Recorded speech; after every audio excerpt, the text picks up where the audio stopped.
Hi friends எல்லாருக்கும் வணக்கம். இப்போ நம்ம உருளைக்கிழங்கு புட்டு சிம்பிளா ஈஸியா டேஸ்டியா எப்படி பண்றதுன்னு பார்க்கலாம் வாங்க.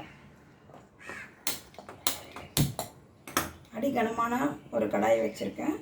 அதுல தேவையான அளவு எண்ணெய் போட்டுக்கலாம். நான் ஒரு 4 ஸ்பூன் அளவுக்கு எண்ணெய் போட்டுக்கிறேன்.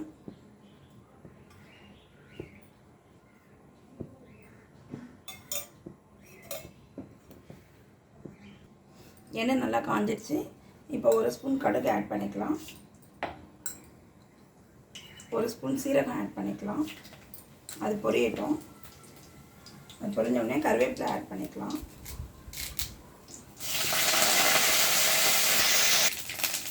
பாருங்க கடுகெல்லாம் வெடிச்சிருச்சு. இப்போ நம்ம இஞ்சி பூண்டு பேஸ்ட் ஒரு 2 ஸ்பூன் போட்டுக்கலாம்.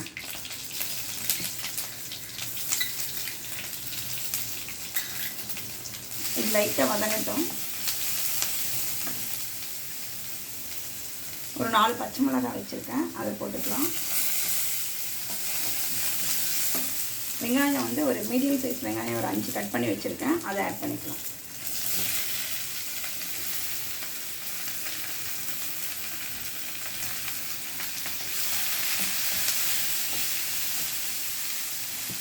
இது லைட்டாக வறுபடட்டும். பாருங்க ஃப்ரெண்ட்ஸ், லைட்டாக வறுத்தா போதும். ஒரு கண்ணாடி பதத்துக்கு இருந்தால் போதும், நல்லா வறுக்கணும்னு இல்லை.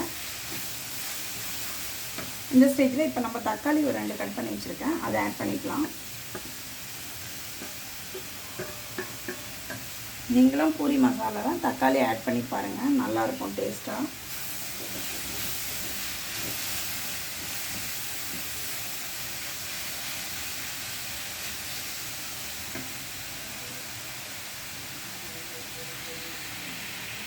பாருங்கள் ஃப்ரெண்ட்ஸ், நல்லா வறுத்துடுறேன்.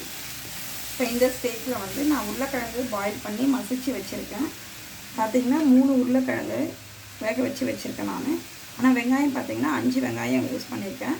எப்போவுமே பூரி மசாலாவுக்கு உருளைக்கிழங்கோட வெங்காயம் அதிகமாக போட்டு சமைச்சு பாருங்கள், நல்லாயிருக்கும் டேஸ்ட்டாக. இப்போ இதை ஊற்றிக்கலாம்.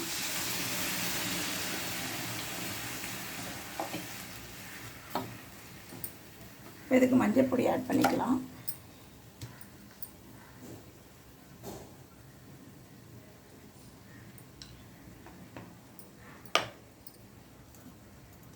தேவையான அளவு கல் உப்பு ஆட் பண்ணிக்கலாம்.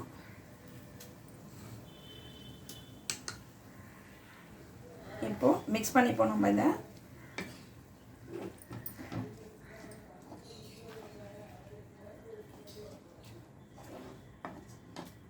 இந்த பச்சை வாசனை போகிற அளவுக்கு ஒரு டம்ளர் தண்ணி ஆட் பண்ணிக்கலாம். ஆட் பண்ணிவிட்டு ஒரு 5 நிமிஷம் கொதி விடலாம். கொதி விட்டுட்டு ஃபைனலாக ஒரு பொருள் ஆட் பண்ண போகிறேன். அதை போட்டிங்கன்னா மட்டும் நல்லா டேஸ்டியாக இருக்கும். அது என்னென்னு பார்க்கலாம் வாங்க. பாருங்க ஃப்ரெண்ட்ஸ், இப்போ நல்லா கொதி வந்துடுச்சு, பச்சை வாசனைலாம் போயிடுச்சு. இந்த ஸ்டேஜில் நம்ம ஒரு 2 ஸ்பூன் நெய் போட்டுக்கலாம். நீங்கள் நெய் போட்டு சமைச்சு பாருங்கள், ஃபைனலாக சூப்பராக இருக்கும் அந்த டிஷ்ஷு. ஹோட்டலில் செய்கிற பூரி மசாலா மாதிரியே இருக்கும்.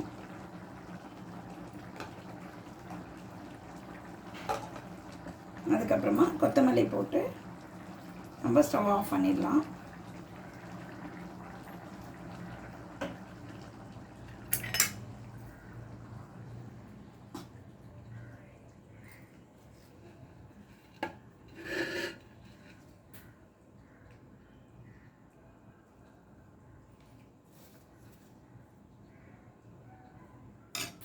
பாருங்கள் ஃப்ரெண்ட்ஸ், நீங்களும் இதே மாதிரி சமைச்சு பாருங்கள்.